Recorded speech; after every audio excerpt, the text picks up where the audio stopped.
ناظرین السلام علیکم۔ آج ہم بات کریں گے ایک ایسے انتخابی حلقے کی جہاں پر 27 جولائی کو پولنگ ہونے والی ہے۔ اس حلقے سے ملک کے مایہ ناز اینکر پرسن، ایک شعرائے آفاق، نعت گو، ایک بڑے اوریٹر، بہت زبردست گفتگو کرنے والے، اور چونکہ ذاتی طور پر ان سے بہت گہرا تعلق تھا ڈاکٹر عامر لیاقت حسین سے، ان کے انتقال کے باعث یہ نشست خالی ہوئی ہے اور اس نشست پر اب 27 جولائی کو پولنگ ہوئی ہے۔ 2018 کے انتخابات میں اس کا جو منظرنامہ تھا وہ کچھ اس طرح سے تھا کہ doctor Aamir Liaquat Hussain P T I کے ٹکٹ پر 56,615 ووٹ لے کر کامیاب ہوئے تھے، جبکہ ان کے مد مقابل doctor Farooq Sattar M Q M سے علیحدہ ہونے کے باوجود پھر ایم کیو ایم کے ہی ٹکٹ پر لڑے تھے الیکشن، اور وہ دوسرے نمبر پر رہے تھے۔ انہوں نے 35,247 ووٹ لیے تھے۔ تیسرے نمبر پر تحریک لبیک تھی، اور تحریک لبیک کے احمد رضا امجدی نے 20,580 ووٹ لیے تھے، اور ایم ایم اے کے سیف الدین نے 20,135 ووٹ لیے تھے، اور پی ایم ایل این کے خواجہ طارق نذیر نے یہاں سے 9,653 لیے تھے۔ پاکستان پیپلز پارٹی کے امیدوار فروخ نواد تنولی نے یہاں سے 8,812 ووٹ لیے تھے، اور پی ایس پی نے یہاں سے، اور پی ایس پی کے امیدوار بہت مضبوط تھے، مطلب ان کی شخصیت بہت جانی پہچانی تھی۔ ڈاکٹر صغیر احمد کی وزیر صحت رہے اور مختلف وزارتوں میں بھی رہے، اور ایم کیو ایم کے ساتھ جب تھے پھر تو وہ چلے گئے جناب مصطفیٰ کمال صاحب کی طرف، اور ان کی پارٹی پی ایس پی میں تو انہیں 6,136 ووٹ لیے تھے، اور باقی امیدوار جو تھے ان کے ووٹ اتنے کم تھے کہ اب ان کا تذکرہ کرنا خود ان کی پارٹی کو یا خود ان امیدواروں کو ایک لحاظ سے ندامت کا شکار کرنا ہے۔ تو میں یہ عرض کر رہا ہوں کہ یہ حلقہ بڑا ایک مرکزی نوعیت کے حلقوں میں ہے، کراچی کے ان حلقوں میں جن پر لوگوں کی توجہ جاتی ہے،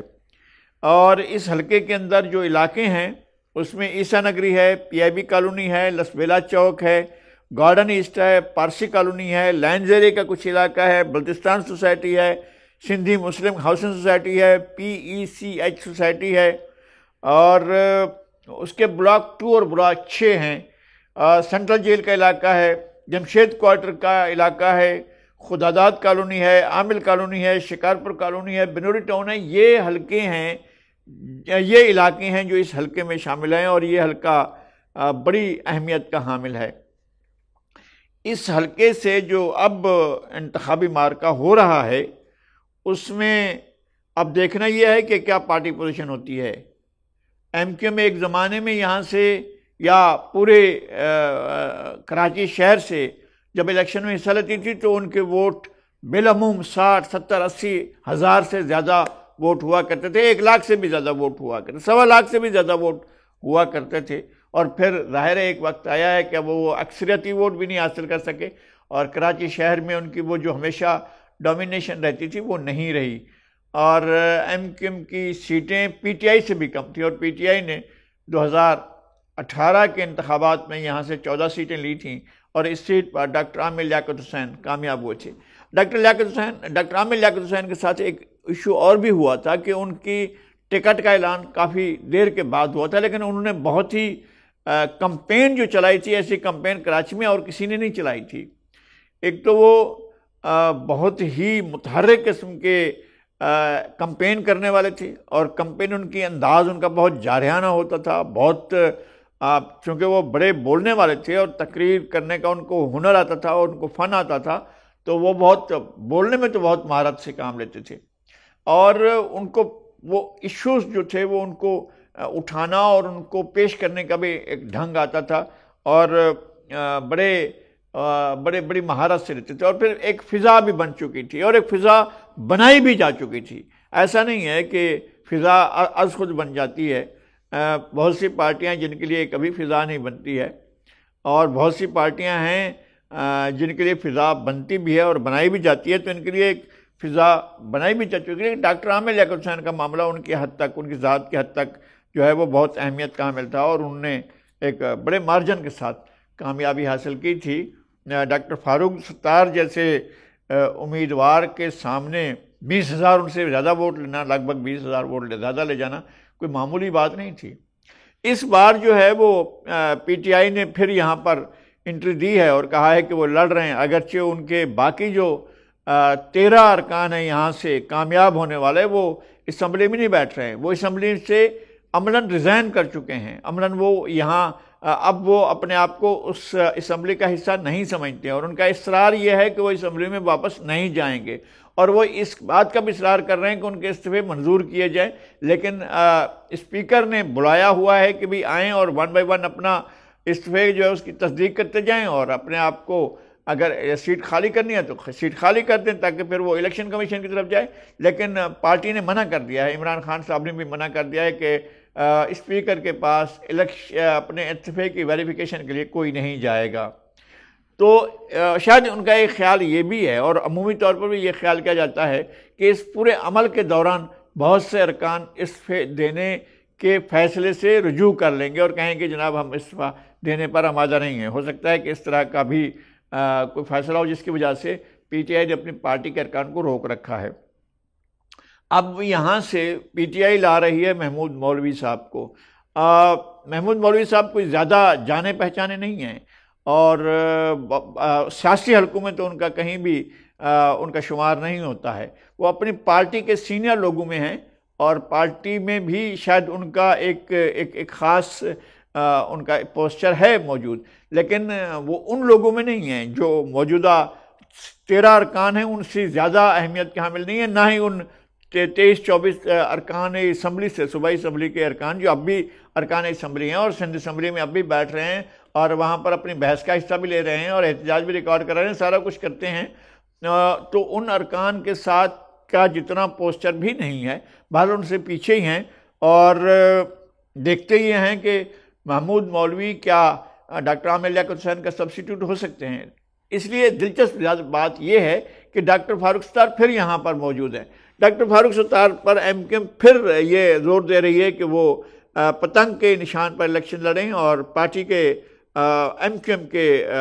نشان پر لڑیں، جبکہ ڈاکٹر فاروق ستار یہ کہہ رہے ہیں کہ وہ آزادانہ طور پر الیکشن میں حصہ لے رہے ہیں، آزاد امیدوار کے طور پر الیکشن میں حصہ لے رہے ہیں۔ ایم کیو ایم مجھے سپورٹ کرے، ایم کیو ایم اعلان کرے کہ وہ مجھے اس حلقے میں سپورٹ کر رہی ہے، وہ اپنا امیدوار کھڑا نہ کرے۔ تو اب دیکھنا یہ ہے کہ ایم کیو ایم کے لیے ایک ایسی صورتحال پیدا ہو گئی ہے کہ اگر وہ اپنا امیدوار کھڑا کرتی ہے تو ان کا ووٹ بینک جو ہے وہ ٹوٹ جائے گا، اور یقیناً اس کا فرق یہ پڑے گا کہ ڈاکٹر فاروق ستار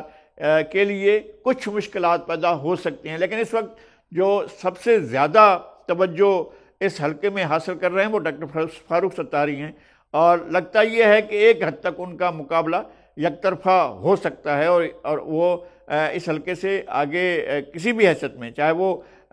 ایک آزاد امیدوار کے طور پر حصہ لیں یا ایم کیو ایم کے امیدوار کے طور پر حصہ لیں، وہ اس وقت الیکشن جیتنے کی پوزیشن میں ہیں۔ اور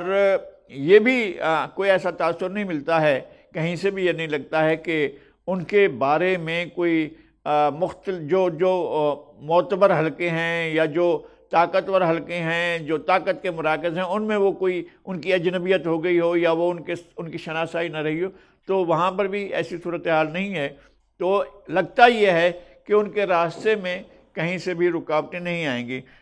باقی رہا سوال بڑی پارٹیوں کا، جو پاکستان پیپلز پارٹی یا پاکستان مسلم لیگ نون ہے، ان کی طرف سے بھی اس طرح کا کوئی امکان نہیں لگتا ہے کہ وہ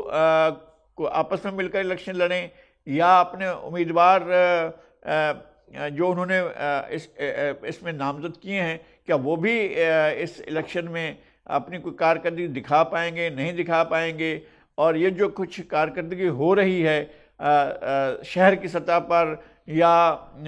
مرتضی وہاب جو کام کر رہے ہیں، کیا اس کا کوئی حصہ انہیں بھی مل پائے گا اس الیکشن کے اندر یا نہیں مل پائے گا۔ یہ جو 200 سے زیادہ بسیں چلائی گئی ہیں، ان کا کلر بھی لوگوں کو فیسینیٹ کرتا ہے یا نہیں کرتا ہے، اور لوگوں کو یہ توجہ دلاتا ہے کہ جناب ان کو بھی ووٹ دیا جائے. تو یہ بہت بات کی باتیں ہیں. اور ایک بات اور بھی ہے جو بہت کہی جا سکتی ہے بڑے اعتماد کے ساتھ کہ پاکستان پیپلز پارٹی اور خاص طور پر جماعت اسلامی نے اس حلقے کو چھوڑ دیا ہے اس حد تک. ان کے پاس بہت سے امیدوار ایسے ہیں کہ وہ یہاں پر اگر کھڑے کر دیں تو ایک سنجیدہ امیدوار کے طور پر لیا جا سکتا ہے. ڈاکٹر نعیم الرحمان اگر خود یہاں سے الیکشن لڑیں تو ایک ٹف ٹائم دینے والے امیدوار کے طور پر سامنے آ سکتے تھے. لیکن جماعت اسلامی خود کیا سوچ رہی ہے, کس طرح سے سوچ رہی ہے, تو یہ تو اس کا اپنا ہوگا. اور پاکستان پیپلز پارٹی کے پاس بھی شہر کے اندر ایسے امیدوار موجود ہیں جو اب بھی ایک بڑا ٹف ٹائم دے سکتے ہیں کسی بھی مخالف امیدوار کو کسی بھی حلقے سے. یعنی مسرور احسن کا کون, یعنی جب بھی وہ کھڑے ہوں گے تو ایک مضبوط امیدوار کے طور پر کھڑے ہوں گے, چاہے وہ نارتھ ناظم آباد سے الیکشن لڑیں یا پی ایسٹ سوسائٹی سے الیکشن لڑیں. لیکن مسرور احسن ایک سنجیدہ امیدوار ہوں گے اور 50 سال سے زیادہ عرصے سے ان کی سیاست میں ان کا رول ہے. کراچی شہر میں ان کی جان پہچان ہے. ابھی سینٹرل میں ان کو پریزیڈنٹ بنایا گیا تو معلوم ہوا کہ جناب ایک کیسے ایک وہاں پر ایک روح پھونکی ہے. لگتا ہے کہ وہاں پر پیپلز پارٹی کی جو اب جو نمائندگی ہے یا اس کی جو شناخت ہے وہ بہت زیادہ بڑھ رہی ہے. لیکن یہاں پر انہوں نے ایسا نہیں کیا ہے اور ان کو بھی امیدوار نہیں بنایا. اور کئی اور دوسرے, یہ نجمی عالم امیدوار ہو سکتے تھے, اسی حلقے سے لڑ سکتے تھے 245 سے, 245 سے 245 سے یہاں سے نجمی عالم الیکشن لڑ رہے تھے. اپنا نجیب احمد کے بھائی اور ویسے بھی ان کا اپنا بھی پولیٹیکل قد کاٹ ہے اور کھڑا کر سکتے تھے. اس میں کون سا مسئلہ تھا کہ یہاں سے سید غنی الیکشن میں لڑتے, لیکن ان کو بھی نہیں لڑایا جا رہا ہے. تو اب بہت حد تک صورتحال سامنے ہے کہ یہاں سے ڈاکٹر فاروق ستار ایک طاقتور امیدوار کے طور پر موجود ہیں اور ان کے مقابلے میں پی ٹی آئی کے امیدوار محمود مولوی بھی ہیں. اب دیکھنا یہ ہے کہ 27 جولائی کو ووٹرز کیا فیصلہ کرتے ہیں. یہ بہت دلچسپ ہوگا اور یہ آئندہ کی کراچی کی سیاست کا آپ کو اندازہ بھی اسی سے ہوگا. آرٹیکل یہ جو NA 245 ہے یہ ایک بیرومیٹر ہوگا کہ آئندہ کراچی کیا صورتحال اختیار کرنے والا ہے, اس کا رنگ و روپ کیسے نکل رہا ہے اور سیاست میں وہ کس طرح کا انداز اختیار کرنے والا ہے. کراچی کا سیاسی بیانیہ اس حلقے کے نتائج سے ظاہر ہوگا. آج کے لیے اتنا ہی. بہت نوازش. شکریہ. سبسکرائب کریں اور بیل دبائیں تاکہ کوئی خبر رہ نہ جائے.